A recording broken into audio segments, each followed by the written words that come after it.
Welcome to everyone. कल हमने chapter 11 के 5 लघुत्तरीय प्रश्नों का हल देखा था। आज हम उसके आगे के लघुत्तरीय प्रश्नों का हल देखेंगे। आज का हमारा पहला क्वेश्चन है, कोरिया ने 1997 में विदेशी मुद्रा संकट का सामना किस प्रकार किया। इसका आंसर देखते हैं। कोरिया ने 1997 में व्यापारिक घाटे में बढ़ोतरी और वित्तीय संस्थानों के खराब प्रबंधन के कारण विदेशी मुद्रा संकट उत्पन्न हुआ। इस संकट को अंतर्राष्ट्रीय मुद्रा कोष द्वारा आपात वित्तीय सहायता के जरिए संभालने की कोशिश की गई तथा देश के नागरिकों ने एक साथ प्रयास कर गोल्ड कलेक्शन मूवमेंट के माध्यम से विदेशी ऋण भुगतान के लिए सक्रिय रूप से योगदान दिया। देखिए, पहली लाइन में हमने बताया है कि यहाँ पर विदेशी मुद्रा संकट क्यों उत्पन्न हुआ। क्यों हुआ? व्यापारिक घाटे में बढ़ोतरी, वित्तीय संस्थानों के और खराब प्रबंधन के कारण। विदेशी मुद्रा वास्तव में क्या होती है? मुद्रा संकट में क्या हुआ था कि व्यापार करने के लिए विदेशी मुद्राएं समाप्त हो गई थी। विदेशी व्यापार में होता ऐसा है कि जब भी हम किसी दूसरे देश से व्यापार करते हैं तो हमें या तो ऐसी अंतर्राष्ट्रीय मुद्रा देनी पड़ती है जो सर्वाधिक प्रचलित होती है, या फिर अन्य देश जिसकी उसी मुद्रा की ज़रूरत होती है जिससे वो अधिक व्यापार करता है। जैसे वर्तमान में डॉलर एक सर्वाधिक प्रचलित मुद्रा है जिसमें अधिकांशतः अंतर्राष्ट्रीय व्यापार होता है।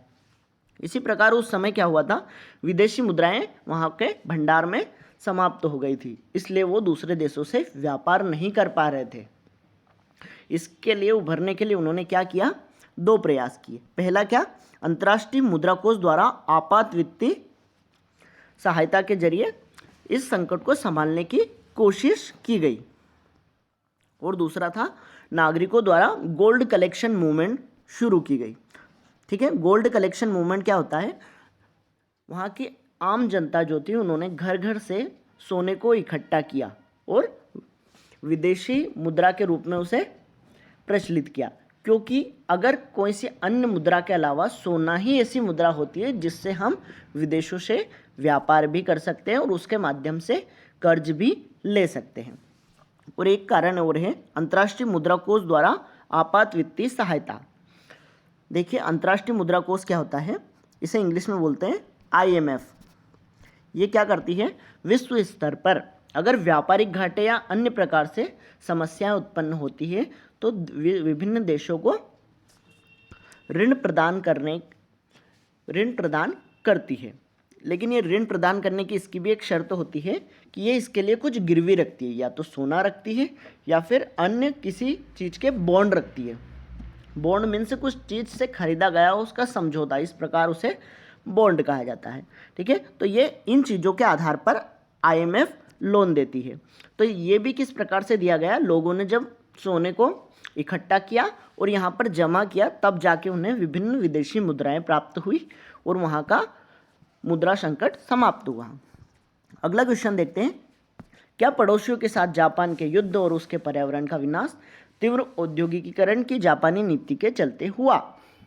इसका आंसर हमें देना है कि हुआ या नहीं हुआ। ठीक है, अगर हुआ तो क्यों हुआ, तो इसलिए हम इसका आंसर देते हैं कि यह बात सत्य है कि पड़ोसियों के साथ जापान के युद्ध और उसके पर्यावरण का विनाश तीव्र औद्योगिकीकरण की जापान की नीति के चलते हुआ। उद्योग के तेज और अनियंत्रित विकास के चलते तथा कच्चे माल एवं लकड़ी जैसे प्राकृतिक संसाधनों की मांग से पर्यावरण का विनाश हुआ। कच्चे माल प्राप्त करने तथा तैयार माल को बेचने के लिए जापान को उपनिवेशों की आवश्यकता थी, जिसके लिए उसे अपने पड़ोसियों के साथ कई युद्ध करने पड़े। बढ़ते औद्योगिकीकरण के कारण स्वास्थ्य और पर्यावरण पर कई दुष्प्रभाव पड़ने लगे। 1960 के दशक में मिनीमाता की खाड़ी में पारे के जहर के फैलने से तथा 1970 के दशक में उत्तरार्ध में हवा में प्रदूषण जैसी समस्याओं का जन्म हुआ जापान में। ठीक है, देखिए इसे थोड़ा समझने की कोशिश करते हैं कि जो युद्ध और पर्यावरण का विनाश किसके कारण हुआ? औद्योगिकीकरण की जापानी नीति के चलते, और ये बात सत्य है। देखिए, औद्योगिकरण के लिए क्या आवश्यकता होती है? उद्योग क्या होते हैं? उसको लिए ज़रूरत होती है कच्चे माल की, जिससे वो प्रोसेसिंग कर कोई सी वस्तु बनाते हैं, और उन उद्योगों को आवश्यकता थी कच्चे माल की। अब वो कच्चा माल जैसे लकड़ी या अन्य खनिज जो भी होते हैं, जैसे लोह इस्पात उद्योग में लोहे की आवश्यकता होती है, स्टील उद्योग में लोहा और मैग्नीज की आवश्यकता होती है, ऐसे ही फर्नीचर उद्योग में लकड़ी की आवश्यकता होती है, सूती वस्त्र उद्योग में कपास की आवश्यकता होती है। ऐसे ही हमें क्या चाहिए, कच्चे माल के रूप में साधन चाहिए जिनका हम प्रोसेसिंग कर उद्योगों से पकाया माल बना सकें और उसे हम क्या करते हैं, भेजते हैं या उससे व्यापार करते हैं, दूसरे देशों को भेज देते हैं। लेकिन जब जापान ने औद्योगिकरण किया तो उसे कच्चे माल की आवश्यकता थी, जिसके लिए उसने वहाँ के वनों को ह्रास किया, वहाँ के प्राकृतिक संसाधनों का अंधाधुंध दोहन किया। इसके अलावा जब उसे और आवश्यकता महसूस होने लगी तो वह अन्य देशों पर आक्रमण कर युद्ध करने लगा और वहाँ से कच्चे माल को प्राप्त करने लगा, जैसे कि ब्रिटेन ने भारत से किया था। ऐसे ही उसने चीन और कोरिया पर युद्ध किए और अन्य युद्धों में शामिल हुआ वो उसी कच्चे माल की आवश्यकता के कारण। और उस कच्चे माल से जो तैयार माल बनता था या पका हुआ जो माल बनता था या वस्तुएं बनती थी, उनको बेचने के लिए उसके बाजार की आवश्यकता थी और वो बाजार होते थे दूसरे देश। तो इसके लिए उसने बहुत सारे युद्ध लड़े, यहाँ तक कि द्वितीय विश्व युद्ध में भी जापान ने भाग लिया और इसी के कारण उसका यहाँ क्या हुआ, पर्यावरण का विनाश भी हुआ। उसके यहाँ स्वास्थ्य संबंधी समस्याएं उत्पन्न होने लगी। 1960 में मिनीमाता की खाड़ी में पारा अर्थात कैडमियम फैल गया था, जिससे वहाँ पर बहुत सारे लोगों की मृत्यु हो गई थी। वास्तविकता में जो कैडमियम होता है इलेक्ट्रॉनिक वस्तुओं में काम आने वाला धातु है, जिससे जहरीली होती है और मिनीमाता की खाड़ी में जहर फैल गया था, जिससे वहाँ की बहुत सारे प्राकृतिक संसाधन जैसे मछली वगैरह सब मरने लगे थे। इसके अलावा 1970 के दशक में वहाँ की हवा इतनी प्रदूषित हो गई थी कि वहाँ पर जलवायु आपातकाल तक लगाना पड़ा था। ठीक है, तो ये सब किस कारण हुआ था, औद्योगिकरण की नीति के चलते। अब अगला क्वेश्चन देखते हैं हम। 1949 ईस्वी की चीनी क्रांति के कारणों की विवेचना कीजिए। इसके कारण देखते हैं हम। पहला कारण देखते हैं, चीन की जनता चियांग काई शेक की सरकार को अयोग्य और दुर्बल मानती थी, क्योंकि चियांग काई शेक अमेरिका और ब्रिटेन के हाथों की कठपुतली के रूप में काम कर रहा था, अतः जनता में आक्रोश उत्पन्न हो गया था। दूसरा, चीन की सरकार विदेशों से प्राप्त युद्ध सामग्री को जापान के विरुद्ध उपयोग न करके चीन के साम्यवादियों के विरुद्ध प्रयोग कर रही थी। इससे चीन के युवा वर्ग में सरकार के विरुद्ध आक्रोश उत्पन्न हो गया था। तीसरा पॉइंट है, द्वितीय महायुद्ध के बाद उत्पन्न परिस्थितियों के कारण चीन के अधिकांश कारखाने बंद हो गए थे, जिससे अर्थव्यवस्था अत्यंत दयनीय हो गई थी, अतः सरकार के विरुद्ध आक्रोश चरम सीमा पर था। अगला पॉइंट देखते हैं, चीन में खाद्य पदार्थों का अभाव हो गया था और महंगाई चरम सीमा पर थी, जिससे जनता सरकार के विरुद्ध खड़ी हो गई और क्रांति का जन्म हुआ। ठीक है, समझ में आया आपको? देखिए, पहला कारण क्या है, वहाँ पर चियांग काई शेक के नेतृत्व में एक सरकार थी, जिससे सरकार के लोगों की ऐसी भावनाएं बन गई थी कि ये सरकार कैसी है, अयोग्य और दुर्बल है, जिससे लोगों में आक्रोश उत्पन्न हुआ। दूसरा पॉइंट है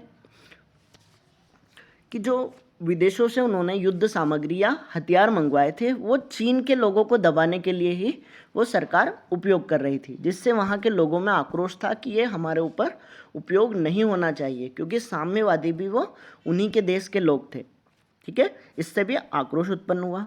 तीसरा पॉइंट है, कारखाने बंद हो गए थे द्वितीय महायुद्ध के बाद, क्योंकि महामंदी आ गई थी उस समय में, तो बहुत सारे कारखाने बंद हुए। कारखाने बंद होने के कारण बेरोजगार हो गए लोग और अर्थव्यवस्था क्या हो गई, दयनीय स्थिति में आ गई। और अगर बेरोजगार होने लगेंगे लोग तो सरकार के विरुद्ध विद्रोह करने लगेंगे। अगला पॉइंट है, खाद्य पदार्थों का अभाव।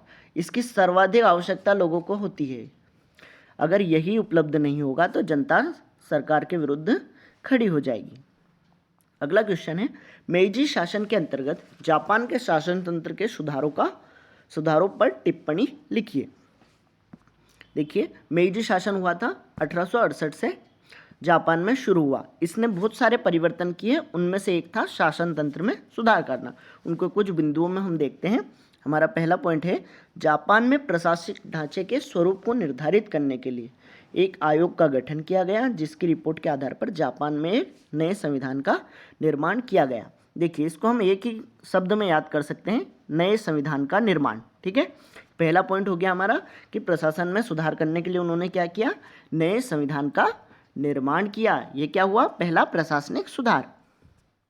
दूसरा पॉइंट देखते हैं, संविधान के अनुसार शासन तंत्र में सम्राट सर्वोच्च स्थान प्रदान किया गया तथा सम्राट प्रशासन व सेना का सर्वोच्च अधिकारी था। अब जो संविधान बना उसमें सम्राट को क्या किया उन्होंने, सर्वोच्च स्थान प्रदान किया कि वो क्या होगा, सर्व प्रमुख होगा और वह प्रशासन और सेना का सर्वोच्च अधिकारी बन गया। अगला पॉइंट देखते हैं, संविधान के अंतर्गत प्रशासन को सुचारू रूप से चलाने के लिए विधायिका का प्रावधान किया गया जिसे डाइट कहा गया। अब क्या किया, संविधान में प्रशासन को नियंत्रित करने के लिए एक विधायिका का निर्माण किया गया। जैसे हमारे देश में संसद है, विधानसभा है, ठीक है, उसी प्रकार वहाँ पर विधायिका का निर्माण किया गया जिसका नाम उन्होंने संसद की जगह डाइट किया गया। ठीक है, इसके अलावा एक और पॉइंट देखते हैं, विधायिका द्वारा पारित विधेयक सम्राट की स्वीकृति तक वैध नहीं माने जाते थे तथा सम्राट को विधेयक को रोकने का भी अधिकार दिया गया था।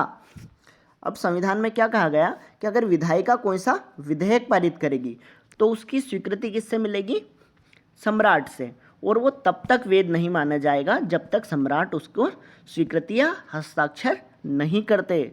और ये अधिकार सम्राट को दिया गया और सम्राट को यह अधिकार भी दिया गया कि वो उस विधेयक को रोक भी सकता है, अर्थात अस्वीकृति भी दे सकता है। ठीक है, जैसा हमारे यहाँ राष्ट्रपति का स्थान है वैसा ही जापान में सम्राट का स्थान दिया गया। अगला क्वेश्चन है, कनगावा की संधि के विषय में आप क्या जानते हैं, इसकी प्रमुख शर्तें लिखिए। देखिए इसका आंसर देखते हैं, जापान और अमेरिका के मध्य 1854 में कनगावा की संधि हुई जिसकी प्रमुख शर्तें इस प्रकार से हैं। अब इसके शर्तों में पहला देखते हैं, नागासाकी, शिमोदा और हैकोडेट के बंदरगाहों में विदेशी जहाज रसद प्राप्त करने, ताज़ा पानी लेने, कोयला भरने तथा अपनी मशीनों की मरम्मत के उद्देश्य से आ जा सकेंगे। देखिए ये जो संधि की गई थी अमेरिका और जापान के मध्य, कोमोडोर पेरी ने की थी 1854 में। तो इसमें पहली शर्त रखी थी उन्होंने कि नागासाकी, शिमोदा और हैकोडेट के बंदरगाहों में विदेशी जहाज आ जा सकेंगे और अपनी आवश्यकता की चीज़ें ले सकेंगे। जैसे कोई सा जहाज अत्यधिक दूरी तय करता है तो उसे आवश्यकता होती है रसद की। रसद मीन्स जो खाने की चीज़ें होती है वो, ताज़ा पानी मीन्स पानी के लिए, क्योंकि लंबी समुद्री यात्राएं करते हैं तो उन्हें खारा पानी मिलता है लेकिन इसके लिए उन्हें पहले से ही मीठा पानी रखना पड़ता है। इसके अलावा कोयला, अगर जहाज क्या चलते थे, शक्ति के संसाधन थे, वो कोयले से चलते थे इसलिए कोयले की आवश्यकता होती थी। इसके अलावा अपनी मशीनों की मरम्मत, अगर कोई सी मशीन खराब हो जाती थी तो उसकी मरम्मत भी कर सकेंगे। ये पहली शर्त रखी थी अमेरिका ने जापान के साथ जो कनगावा की संधि की थी उसमें। अगर आपको ये नाम याद नहीं होते हैं नागासाकी, शिमोदा और हैकोडेट, तो आप इस प्रकार भी लिख सकते हैं नागासाकी और अन्य जापानी बंदरगाह, तो भी गलत नहीं है आपका आंसर। इसमें दूसरा पॉइंट दिखते हैं, शिमोदा में एक वाणिज्य दूतावास अमेरिका द्वारा स्थापित किया जाएगा। शिमोदा नामक जो एक स्थान था वहाँ पर अमेरिका एक अपना वाणिज्यिक दूतावास स्थापित करेगा। वाणिज्य होता है व्यापार, मीन्स व्यापार के लिए संबंध बनाने के लिए जापान में एक दूतावास स्थापित करेगा। अगला पॉइंट देखते हैं, व्यापार केवल जापान के स्थानीय विनियमों के अंतर्गत ही किया जाएगा और यह कठोर भी किए जा सकते हैं। इसमें कहा गया कि जापान के नियम के अंतर्गत ही हम आपसे व्यापार करेंगे और इनमें कठोरता भी बरती जा सकती है। इसके अलावा चौथा पॉइंट देखते हैं, यदि कोई विदेशी जहाज जापानी समुद्र तट पर टूट फूट जाए तो उसके नाविकों तथा यात्रियों को जापान में आश्रय दिया जाए और उसके प्रति परम मित्र राष्ट्र का व्यवहार किया जाए। इसका सीधा सा अर्थ है, अगर कोई सा जापान के समीप विदेशी जहाज टूट फूट हो जाए या कोई एक्सीडेंट हो जाए उसका, तो उसके लिए जो नाविक होंगे और यात्री होंगे उनको जापान आश्रय देगा और उनके साथ अच्छा व्यवहार करेगा। अब अगला क्वेश्चन देखते हैं, पश्चिमी ताकतों द्वारा पेश की गई चुनौतियों का सामना चीनी राजवंशों ने कैसे किया। इसका आंसर करते हैं कि छिंग वंश क्या था, चीन पर उस समय जिस वंश का राज था वो था छिंग राजवंश। उसने पश्चिमी ताकतों का सामना किस प्रकार किया, ये है हमारा क्वेश्चन। अब इसका आंसर देखते हैं, छिंग वंश के राजाओं ने चीन को उपनिवेश बनाने से बचाने के लिए वहाँ की व्यवस्था को सुदृढ़ बनाने का प्रयास किया। अतः आधुनिक प्रशासन, सशक्त सेना और शिक्षा के लिए नई नीतियों का निर्माण किया। देखिए छिंग राजवंश समझ चुका था कि विदेशों से बचने के लिए हमें कुछ सुधार करने होंगे, और वो सुधार उन्होंने किए प्रशासन में सुधार करने के लिए। सेना को सशक्त बनाया और शिक्षा की नई नीतियों का निर्माण किया जिससे कि वहाँ की जनता सशक्त हो सके। ये पहला प्रयास था छिंग राजवंश का चीन को पश्चिमी ताकतों से बताने के लिए। दूसरा कारण देखते हैं हम, संवैधानिक सरकार की स्थापना हेतु स्थानीय विधायिकाओं के गठन की तरफ ध्यान दिया। उन्होंने क्या किया, जनता को सरकार से जोड़ने के लिए स्थानीय विधायिकाओं के गठन की तरफ ध्यान दिया। विधायिका क्या होती है? विधायिका होती है जो निर्णय स्वयं करती है, जैसे हमारे यहाँ ग्राम पंचायत होती है या समझ सकते हैं कि राज्य सरकार होती है। इस प्रकार के स्थानीय निकायों को बढ़ाने की ओर उन्होंने प्रयास किया जिससे कि जनता प्रशासन से जुड़ सके। तीसरा पॉइंट देखते हैं, जन सामान्य में राष्ट्रीय जागरूकता उत्पन्न करने के प्रयास किए गए, क्योंकि चीनी विद्वानों का मानना था कि राष्ट्रीयता की भावना उत्पन्न करके पश्चिमी ताकतों का सफलतापूर्वक सामना किया जा सकता है। देखिए, राष्ट्रीय जागरूकता उत्पन्न करने का प्रयास ये क्यों किया? क्योंकि जो राष्ट्रवाद होता है इसे उत्पन्न करना किसी भी देश के लिए अति आवश्यक होता है, क्योंकि अगर राष्ट्रवादी भावनाएं देश के नागरिकों में नहीं होंगी तो वो देश के प्रति अपने कर्तव्यों का पालन नहीं करेंगे, विपरीत परिस्थितियों में देश की रक्षा नहीं करेंगे।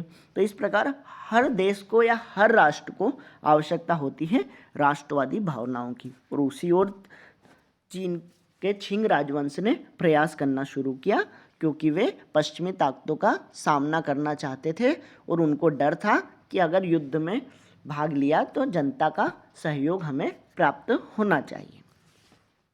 ओके फ्रेंड्स, आज हमारा चैप्टर 11 समाप्त हो गया है।